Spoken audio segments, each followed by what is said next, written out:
ಬರವಣಿಗೆ ಯಾವ ರೀತಿ ಇರುತ್ತೆ ಅಂದರೆ ಸ್ಪಷ್ಟವಾಗಿ ರೀತಿ ಇರುತ್ತೆ.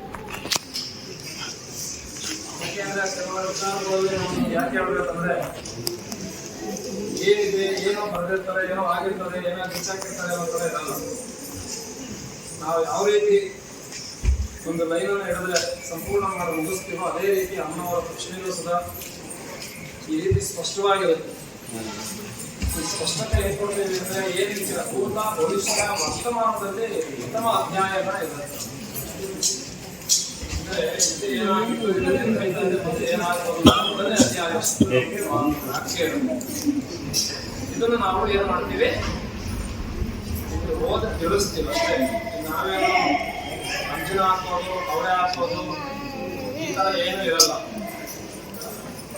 ಭಗವತಿ ಬರೆದಂಥದ್ದನ್ನು ಸ್ಪಷ್ಟವಾಗಿ ನಿಖರವಾಗಿ ಭವಿಷ್ಯವನ್ನ ಹೇಳಲಾಗಿದೆ.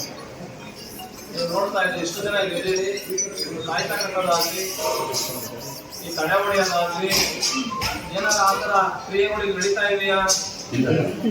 ಯಾಕೆ ನಡೀತಾ ಇರೋದು ಅಂದ್ರೆ ಧರ್ಮದ ವಿರೋಧವಾದಂಥ ಕೆಲಸ ಇಲ್ಲ. ಧರ್ಮದ ಪರ ನಾವು ಏನು ಮಾಡಬೇಕು ಅಂತಂದ್ರೆ ಯಾವಾಗಲೂ ಭಗವಂತನನ್ನ, ಮನೆ ದೇವರನ್ನ ಆರಾಧನೆ ಮಾಡಿಕೊಂಡು ಕಷ್ಟಗಳನ್ನು ಭಗವಂತನಿಗೆ ನಿವೇದನೆ ಮಾಡೋದು.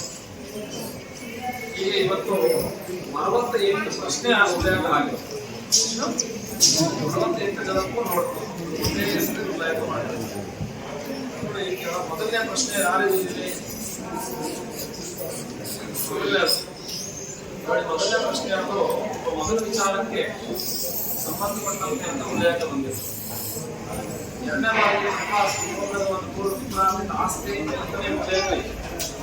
ಈ ರೀತಿ ಸ್ಪಷ್ಟವಾಗೇ ಇರುತ್ತೆ. ಇಷ್ಟೇ ಪ್ರಶ್ನೆ ಇದನ್ನೇ ಇವರು ಕೇಳಕ್ ಬಂದಿದ್ದಾರೆ. ಎರಡನೇ ವಿಚಾರ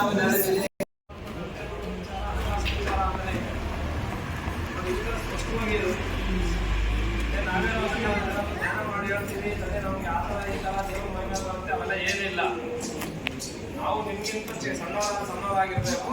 ಇಲ್ಲಿ ದೇವರು ಬರೆದನ್ನ ನಿಮಗೆ ಇಷ್ಟೇ, ಮೂಢನಂಬಿಕೆ, ಮೂಢಾಟಿಕೆ ಆ ಥರ ಏನೂ ಇರಲ್ಲ. ಅರ್ಥ ಆಯ್ತು ನಿಮ್ಗೆ ಹೇಳಿದ್ದು? ನೀವು 50 ಯಾರು ಅಂತ ಆದರೂ 57 ಪ್ರಶ್ನೆ ಉಲ್ಲೇಖ ಇದೆ.